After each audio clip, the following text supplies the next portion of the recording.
За өргөлийг хоёр янзаар төлж болж байгаа.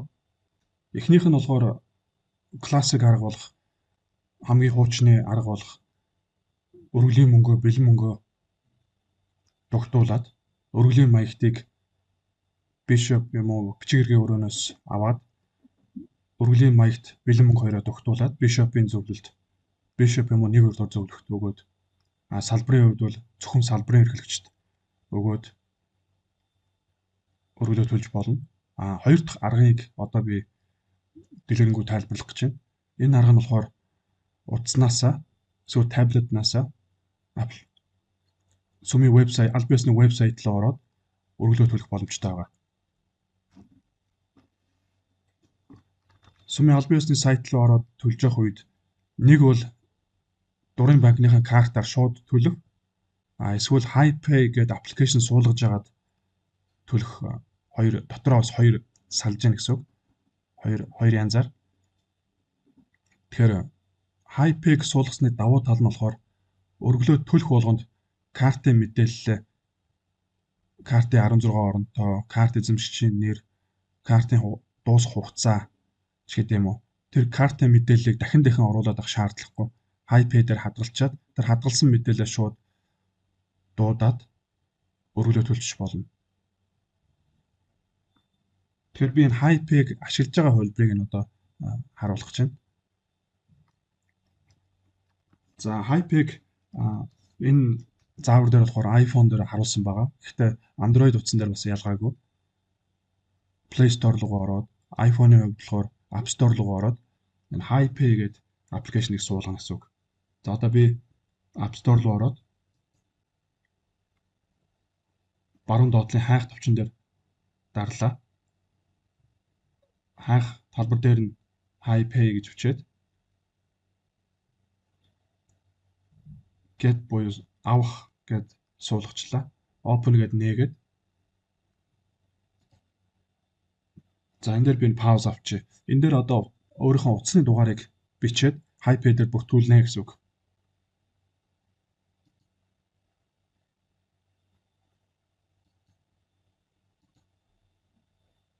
За тэнгуут яг энэ дугаарыг эзэмшиж байгаа гэдгийг батлахын тулд гар утсан дээр нь SMS мессеж тоо ирнэ 6 оронтой. Тэр тоог хуулаад эсвэл iPhone-ийн хувьд жишээ нь энэ дээр шууд харагдана. Энэ харагдсан дээр шууд дарангууд энэ 6-нууд автоматар бөглөгдөж гэнэ гэсэн үг. Энэ мессежээс ирж байгааг харуулж байна.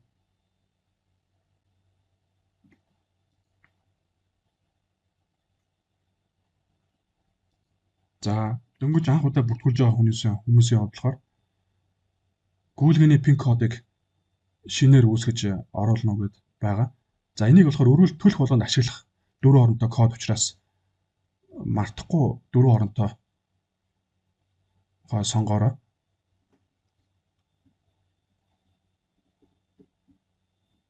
Учир нь энд байгаа бусад тохиргоонууд бол нэг удаа игээл болчихно. Дахин хийгдэх шаардлагагүй. Харин энэ гүйлгээний пин кодыг бол байнга ашиглах учраас одоо мартахааргүй санаж чадах тийм код байвал зүгээр.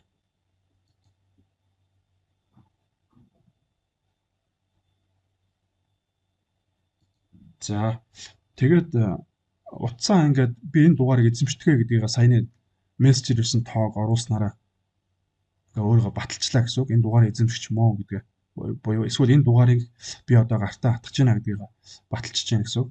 За тэнгуут дараагийн энэ өөрийнхөө хэн бэ гэдгээ баталгаажуулах нэг юм хэсэг байгаа.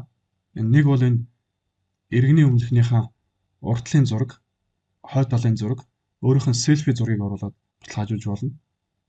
Эсвэл энэ e-Mongoliогоор баталгаажуулаад тэгээ энд нөгөө чагтыг чагтлаад тэгээ энэ илгээх гэдэг энэ доор байгаа товчигд орно. Тэгээ миний туршлагаар бол энэ иргэний өмнөхөр бол заримдаа яг ямар утас моделээс шалтгаалаад заримдаа бол болоод лээ. Тэгээ заримдаа чадахгүй байх шиг байсан. Гэхдээ e-Mongoliогоор бол дандаа амжилттай болж байгаа. Учираас би энэ e-Mongoliогоор нэвтрээд баталгаажуулж байгаа хувьд би одоо харуулж байна. За энэ яагаад энэ иргэний өмнөх юм уу e-Mongoliогоор баталгаажуулах чагаар яг би одоо ийм нэртэй яг ийм иргэн гэдгийг өөрөө баталж яах гэсэн үг. Тэгэхээр Монголын нөгөө санхүүгийн зохицол хорогоос мөнгө хооронд мөнгө төлбөр яг хинээс ер нь энэ мөнгө гараад байна гэдгийг мэдэх тийм хэрэгцээ байдаг байх л та. Тийм хуулийн заалч гэх юм уу. Тэгэхээр тэрэнд яг өөрийгөө энэ иргэний өмнөхөр эсвэл энэ ийм Монголиогоор би бол одоо энэ ийм нэртэй ийм хүн маа гэдэг баталгаажуулчих чинь гэсэн. Тэгэхээр баталгаажуулахгүй байвал гүйлгээ ихэд нэг 100 мянгаас болов да. 100 мянгаас дээш гүйлгээх боломжгүй гүйлгээний дүн хязгаарлагдчихдаг. Тэрнээс дээш дүнтэй хийхин тулд та өөрийгөө иргэний үнэлэхээр эсвэл ийм Монголоор нэвтэрч иж баталгаажуулах хэрэгтэй болно гэсэн.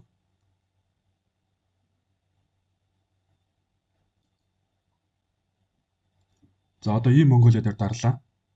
Тэгээ энэ алаа буюу саний энэ юу зөвшөөрөл дарч чинь гэхээр ийм Монголиогоос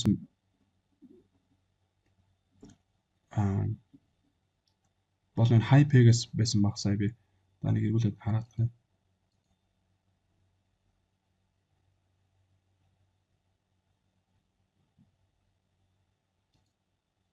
Хайпэгээс хэрвээ мэдээлэл ирвэл утсан дээр чинь юм дээр нэм pop-up message буюу дээрээс чинь одоо чимээтэй юм мессеж ирэхийг тийм мэдээлэл ер нь ирэхийг зөвшөөрөх үү гэж байна. Тэгэхээр алаа буюу зөвшөөрнө гэж дарчих хэрэгтэй. За ийм Монголиолоо дарлаа.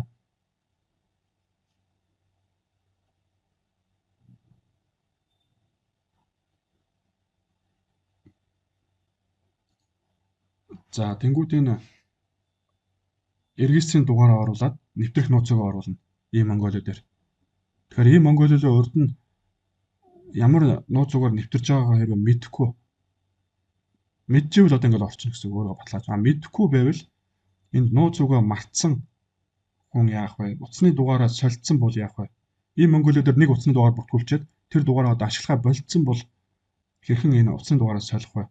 Гэдэг энэ нэвтрэх нууцугийг сэргээгтэй холбоотой нэг ийм хоёр сонголт байна.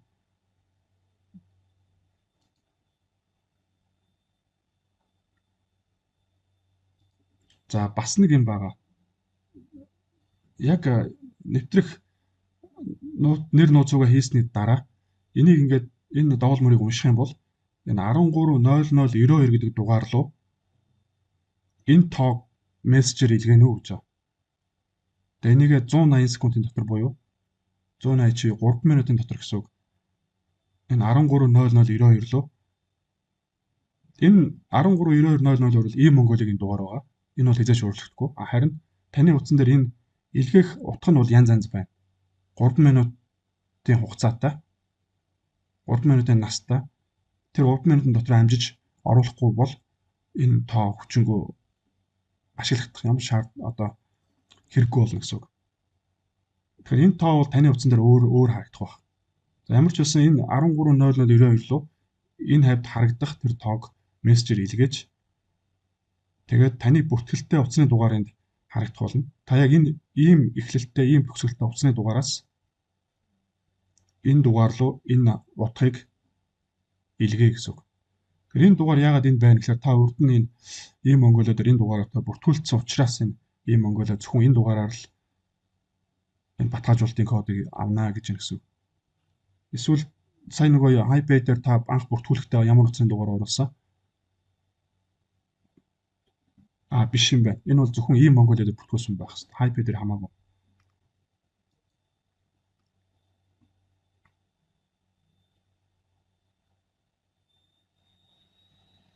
За энэ ингээд саяны дугаарыг ийм Монголио руу мессежээр илгээж байна.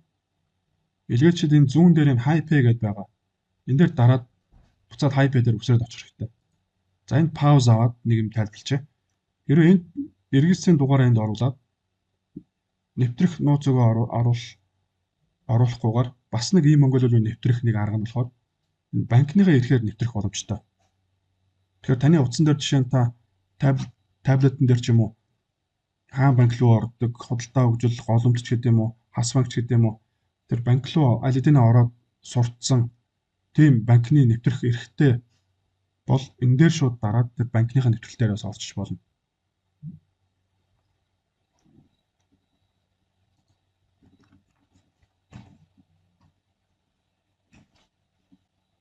За ингээд нэвтрсний дараа ингээд баталгаажуулалт явагдчихна. Тэгээ энэ дээр би яг энэ цонхны өмнө харуулж чаддаагүй нэг юм болохоор саяны ийм мөнгөлөд нэвтэрсний дараа нэг гарын үсэг хуруугаараа ингээд дэлгэсэн дээр зураад илгээх товч байсан баг.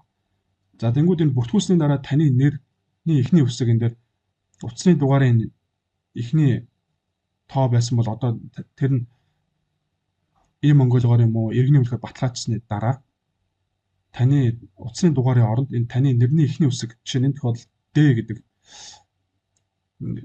гэдэг хүнийхээ нэр нь эхний үсэг харагдаад хажууд нь ийм шаргал чагт байсан бол одоо ийм ногоон чагт үүссэн байгаа. Энэ юу гэсэн үг вэ гэхээр за энэ ийм монголоор та бол өөрийнхөө яг ийм Д гэдэг нэртэй ийм иргэн гэдгийг баталгаажуулсан гэсэн үг. Тэгэхээр таны хувьд 100 мянгаас дээш гүйлгээг одоо хийх тийм эрхтэй болчихж байна гэсэн үг. За одоо ийм хайпей дээр хоёр юм хийгээд байгаа. За ер нь бол гурван чим. Хоёр юмных нь эхнийхэн сайн ингээд иргэний үнэлэхээр ийм монголоор баталгаажуулчлаа. Хоёр дахь нь болохоор энэ нүүр утсан дээр байгаа энэ цэнэглэхийг дараад банкны картаа энэ хайпей дээр нэмээд уйчих хэрэгтэй. Тэгэх юм бол дараа та өргөл төлөхдөө картын мэдээлэл 16 оронтой дуусах огноо тэр мэдээллийг дахин оруулаад авах шаардлагагүй. Шууд хайпей дээр хадгалсан картаа шууд ашиглаад явчих учраас маш амар болчихно гэсэн үг. За энэ дээр нэг анхаарах юм болохоор энэ хайпейгийн хитвч буюу энэ wallet-ыг хитвчийн үлдэгдэл техник гэсэн энэ хайпейгийнхаа wallet буюу хитвчийг битээ цэнэглээрэ. Яг бол цэнэглэж байгаад өргөлөө түлхийг нь ерөөдөө блоклоод албаар тэгээд сонгогдсон байгаа. Зөвхөн картаар л төлбөр төлөх боломжтой. За карт дундаа яг харилцах дансны л карт. Эсвэл тэтгэврийн л карт тийм л байж бол. Тэрнээс биш зээлийн карт байхыг бас хоригдсон байгаа. Тэгэхээр хитвчээр яхаар энэ зээлийн картаар зээлийн хайпейгээс зээл авж агаад хитвчийг цэнэглэж болох эрсдэлтэй харагдаад байгаа. Эсвэл картн дээр болохоор одоо кредит карт буюу зээлийн карт бас нэмээд ер нь гишүүдийг сум зээл аван байж өргөлөө түлхийг ер нь дэмжихгүй байгаа учраас энэ зээлийн картыг цаанаас нь блоклж анх програмчилсан байгаа. Дээрээс нь энэ хитвчийг бас зээл авж агаад цэнэглэхгүй гэдэг үгнээс блоклцсон байгаа. Тэгэхээр ганц өргөлөө төлөх арга нь зүгээр л ердийн л зээлийн биш картаа л та уух хэрэгтэй. Тэрийг бас анхаарах хэрэгтэй.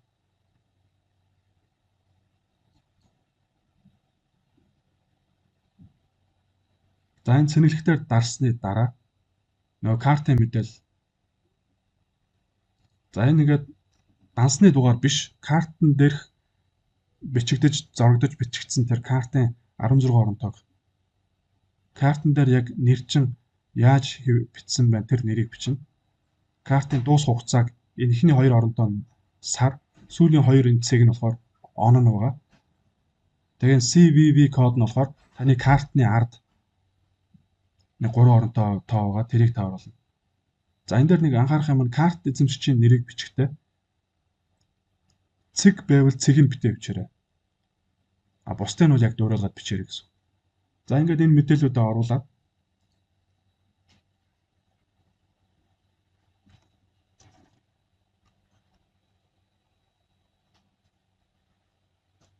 илгээх төвчийг дарлаа. За тэнгууд энэ дээр би пауз аваад нэг юм дурдчихъя. Одоо энэ дээр ямар банкны карт байгаагаас шалтгаалаад энд нэг юм код оруулна. Тэр код нь болохоор 3 минутын дотор оруулах хэрэгтэй. Ийм өөрөөр хэлбэл энэ картыг би өөрөө үнэхээр эзэмшигч юм а гэдгийг батлахын тулд. Тэгвэл энэ баталгааг ингэж хийхгүй бол хамаагүй хүний хулгайд алдсан карт марч юм уу нэмчих боломжтой учраас тэрийг тухайн хүний картын аюулгүй байдал мэдээллийг хамгаалах үүднээс энэ хайпей яг энэ карт эзэмшигчийг яг энэ үнэхээр би өөрөө мөнгө гэдгийг батлахын тулд энэ ямар банкны карт байгаас шалтгаалаад энд бичих код нь нэг бол имэйлээр ирээд байгаа. Нэг бол мессежээр ирж байгаа. Нэг бол тухайн банкны аппликейшн руу ороод эсвэл вебсайт руу ороод карт гэдэг лөө дараад одоо энэ дээр карт гэдэг лөө дараад тухайн банкныхаа аппликейшныхаа руу нэвтэрсний дараа карт руу ороод картын жагсаалтыг дараад тэгээд өөрийнхөө зөв картаа сонгоод дотор нь EP интернет пин код авах гэсэн ийм e-pin код авах гэсэн сонголт байж байгаа. За энэ e-pin бол хугацаанд дуустдаггүй. Энэ 3 минут шиг хугацаанд дуустдаггүй байнга ашигладаг код байгаа. Энэний жишээ бол энэ голомт банкн дээр бол энэ хугацаанд дуустдаггүй e-pin-ийг дандаа ашиглана. Гэтэл энэ хаан банк нэлээд хамгийн түгээмэл карт байгаа. Монгол улсаа иргэдээ. Энийн хувьд бол зүгээр мессежээр нэг 5 оронтой код өрн тэрийг энд оруулна. Голомтын e-pin бол 4 оронтой байгаа. Худалдаа хөгжил, хас банк ч юм уу, Капитрон өдрийн хувьд болохоор энэ имэйлээр код нэрээ шүү. Тэгэхээр яг имэйлээр юм уу, мессежээр юм уу, эсвэл яг энэ e-pin-гээр юм уу гэдгийг нь яаж мэдэх вэ гэхээр энэ угаасаа энэ цогон дээр нь одоо энэ хэрвээ таны энэ бүртгүүлсэн банкн дээр бүртгүүлсэн имэйл чинь ингээ харагдчихвэл одоо энэ нэг таны имэйлийн нэр бичснэ @gmail.com гэсэн юм Yahoo ч гэдэг юм уу iCloud ч гэдэг юм нэг имэйл байж бол энэ имэйлээр код авах юм гээд мэдчихнэ. Эсвэл имэйл байхгүй энэ дээхэн хамт таны утасны дугаар харагдчихвэл утасныхаа мессежээс кодыг авч ийшээ оруулна гэсэн үг. Гэтэл утасны дугаар байхгүй, имэйл байхгүй зүгээр e-pin ер нь бол утас имэйлний чинь энэ хилтерхий ингээд харагдахгүй байвал тэр энд оруулах пин код нь хаанаас вэ гэхээр тухайн банкныхаа энэ аппликейшн руу ороод карт гэдгийг дараад картын жигсаалт тэгээд картын жигсаалтанд чинь магадгүй 2 карт байлаа гэж бодъё. Тэгвэл тэр яг зөв картаа сонгоорой. Тэгэхгүй саяхан нэг дээр нэг гишүүн буруу картаа сонгоцсон. Тэгээ буруу картныхаа e-pin-ийг авчиад тэгээ энэ дээр тэр одоо нэгт картныхаа пингийг аваад энд оруулах хэрэгтэй байтал хоёрт картаа жигсаалтаа сонгочоо хоёрт картынхаа e-pin-ийг солилцоод тэгээд энэ дээр нөгөө нэгт картын пинээ оруулахгүй хоёрт картын пинээ оруулаад болохгүй байж штэ гэдэг орж ирж исэн. Тэгээ ингээ ухаад үзсэн чинь картны жигсаалтаасаа буруу картынхаа пинийг оруулжсэн бос таарсан. За тэгэхээр имэйл байвал имэйлээс код авч чинь. Ер нь хаан банк хамгийн амархан да. Зүгээр шууд мессежээр 5 оронтой код нэрчин. Имэйл орж чадахгүй хүмүүс байж магадгүй. За тэгээд тэр кодыг оруулсны дараа үнэхээр энэ картыг би эзэмшдэг гэдгийг та имэйлээс код авснаар, мессежээр код авснаар, эсвэл банкныхаа аппликейшнээс e-pin-ийг авснараа үнэхээр энэ картыг хулгайн карт биш ээ. Энэ яг миний өөрөө эзэмшдэг карт юм а гэдгийг баталгаажуулж чадчихлаа гэсэн. Ингээд таны HiPay дээр энэ картыг та нэмчихэж байна гэсэн.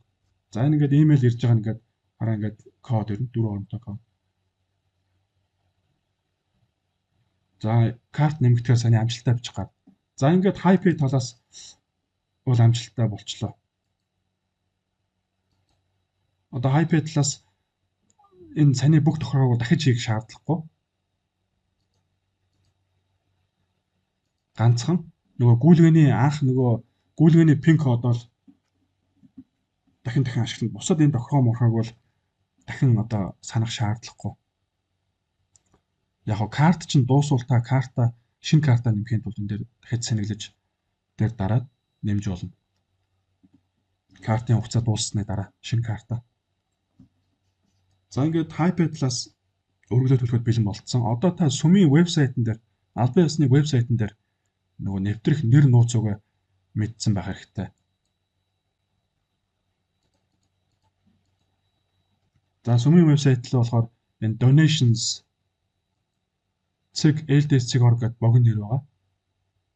Хэрвээ энэ богино нэр явандаа ажиллахаа болчихвол урт энэ байнгын donations Church of Jesus Christ.org хаяг бол найдвартай байнга ажиллана.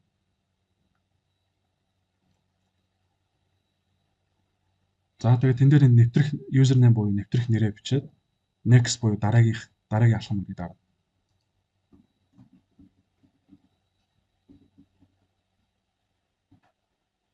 За дараа нууц үгээ пассвортаа бичээд. За энэ дээр би нэг ухраатах юм. Энэ дээр ингээ харах юм бол энэ нэрээ мэдэхгүй, нууц үгээ мэдэхгүй бол яах вэ гэж. Тэгвэл нэг хоёр арга байна. Нэг нь энэ I forgot my username or password буюу би нэвтрэх нэр нууц үгээ мартчихлаа гэдгийг дараад өөрийнхөө энэ сүмийн вебсайтн дээр бүртгэлтэй байгаа имэйл утасны дугаараасаа нэг код аваад сэргээж болно. За тэгээд чадахгүй бол энэ 7016 0747 гэдэг Salt Lake руу холбогдоод хэдийгээр Монгол дугаар Монгол утасны нэгж гүйх боловч цаашаа Salt Lake-ийн глобал үйлчлэлийн төв рүү холбогд. Ер нь бол баг 24/7-оор ажиллаж байгаа. Гэхдээ зарим үед нэг шөнийн цагаар бол хайлт ажиллахгүй байх шиг байсан.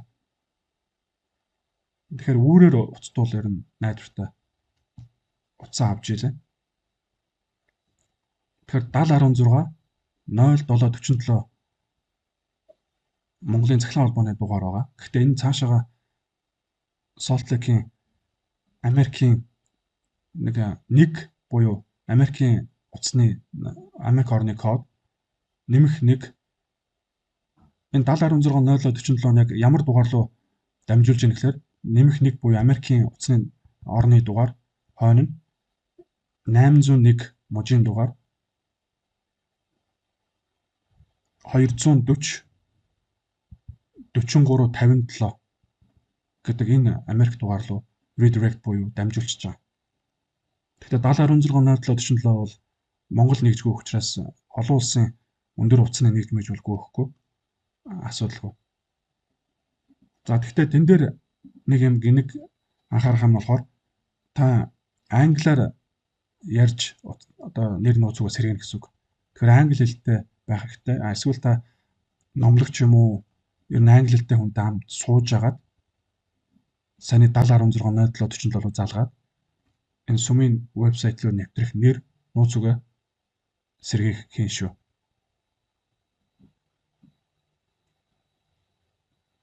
За Salt Lake руу ярихаас өмнө та бэлдсэн байх ёстой мэдээлэл нь болохоор гишүүнчлийнхаа дугаарыг та мэдсэн байх хэрэгтэй. Гишүүнчлийн дугаараа та Bishop бичгийн ажлаасаа авчиж болно. Гишүүнчлийн дугаар нэг юм 3 оронтой яваад 6-аас татаад 4 оронтой яваад дахиад 6-аас татаад ингээд 4 орон нийтдээ 11 оронтой ийм дугаар байгаа. Жишээ одоо 017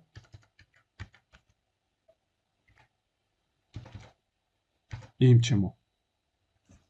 Заримдаа энэ сүүлийн оронтой нь ийм том жижиг аа ус гэж магадгүй.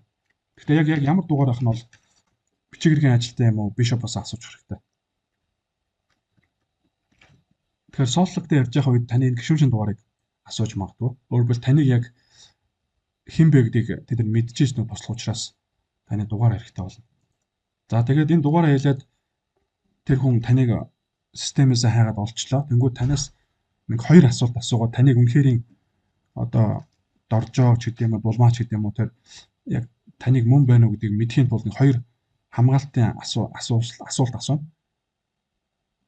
Тэрийг та бас хариулчаарай. За ингээд та өөрийгөө яг тэр хүн мөн гэдэг Salt Lake-д баталсны дараа тэрээр танд заавар өгөөд тэгээд та сэргээчнэ гэсэн үг. За тэгээд нэвтрэх нэр нөгөө хийлээ. Нууцугаа бас хийлээ. Энэ нэвтрэх нэр нууцугаа бол одоо байнгын ашиглах учраас одоо сайн нэг газар баттай газар хадгалж аваарай. За ингээд нэвтэрсний дараа хэдийгээр энэ сайт нь англиар харагдаж байгаа боловч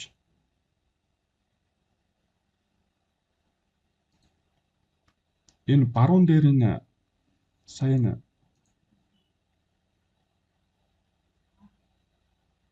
би нэг юм харуулах юм. Одоо яг нэвтэрсний дараа энэ нэг юм хүний бие толгойн зургийн оронд таны нэрний үсэг юм уу эсвэл таны зураг харагдах байх.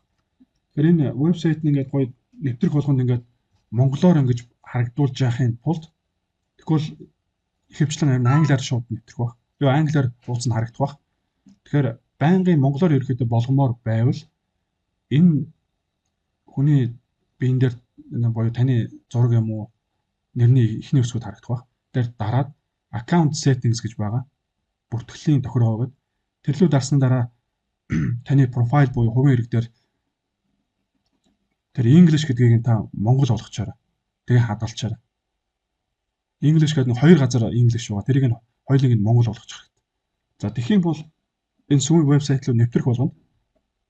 Дандаа монголоор байж ах болчихно гэсэн. Нэгдэж ах болчихно гэсэн. За энэ шиг ингээд нэвтэрсний дараа яг нэг өргөлийн маяг шиг цонх харагдана. Одоо юу гэдэг 11 хэдэг төлөхийн мацгийн өргөл гэдвэ, номлогчийн нэгдсэн сан, тойргийн номлын сан.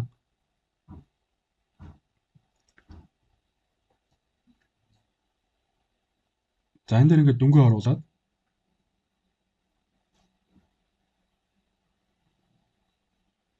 за энэ дээр пауз авчи. Энэ дээр нэг тойргийн номлогчийн сан гэдэг энэ доошоо харсан гурвалжинтай буюу энэ дараа задрах боломжтой энэ менюн зэс нь юу вэ гэхээр танай тойргоос юм уу салбараас гаралтай бүрэн цагийн номлогч танахаас гарсан тэр номлогчдын нэрс байгаа. Тэр номлогчдын номлолын нөгөө золиослын номлолынхаа нөгөө нэг зардалд одоо тэр золиослын мөнгөө төлөх боломжтой байдаг шүү. Жишээ нь одоо би хүүхдээ номлолд явуулчаад тэр золиослын мөнгө төлөх гэвэл эндээс би өөрийнхөө хүүхдийн нэрийг сонгоод тэгээд золиослын мөнгөний сар болгон төлөөд гэж болно гэсэн үг. За ингээд дүнгээ оруулчаад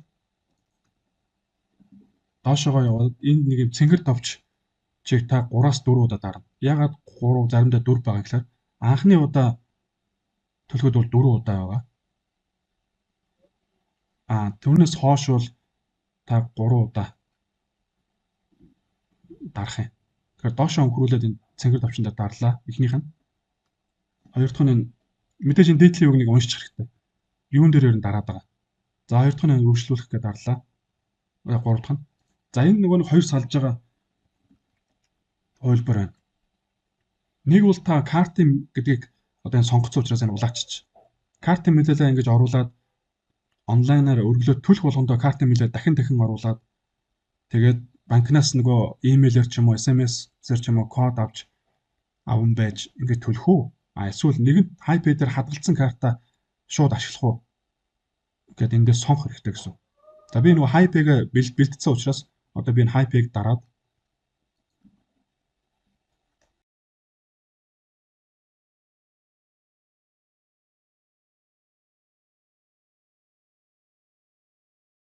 энэ ийм нэхэмжлэх маягийн ороод ирж байгаа.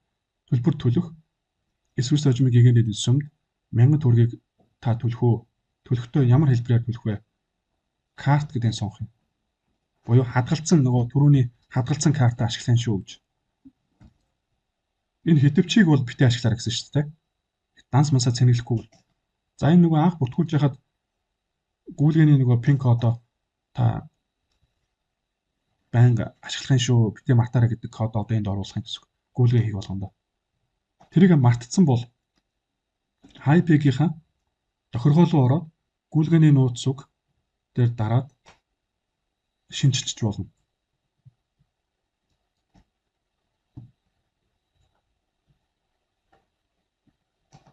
За тэнгуүдээ энэ амжилттай хийгдлээ гэдэг энэ ногоон чагт харуул өргөл ингээд болчлоо гэсэн үг.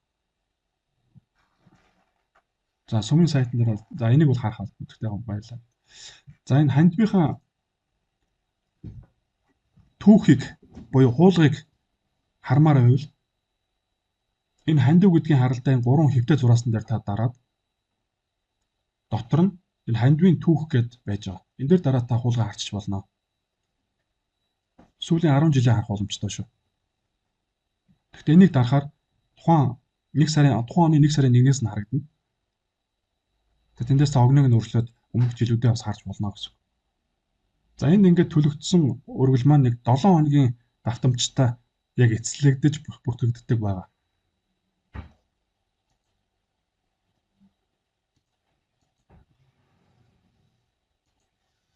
За гарахтаа энэ баруун дээр энэ өөрөх нь зургнаа дараад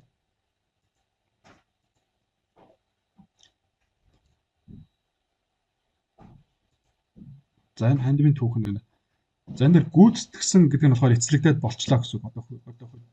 А саяны төлсөнд юу боловсруулж байна буюу одоо яг процессор явуулж гин гэсэн үг. Энийг 7 хоног хүлээх хэрэгтэй. Энэ устдахыг бидэд араарай. За тэгээд гарахтаа энэ өөрийнхөө зурган дээр дараад гарах гээд буюу лог аут гэж гарч болно.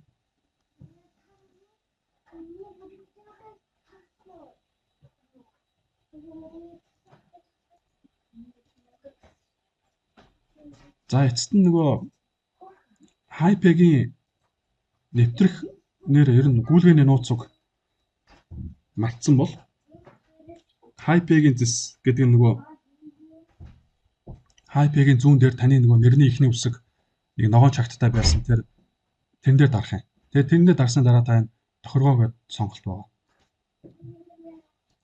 Одоо энэ дээр эхлээд дарна гэсэн үг. Энэ хар дугуун дээр дараад дараа нь тохиргоо гэдэг.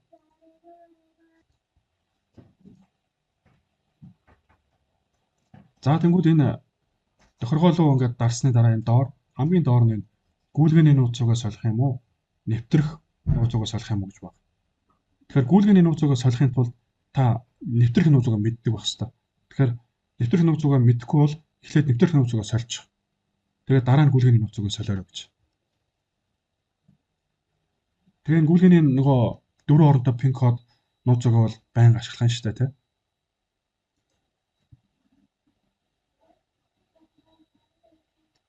За ингээд заавар болчлоо. Асуулт байвал үйлчлэлийн төвийн санхүүгийн албан надтай холбогдорой. 7016 0725.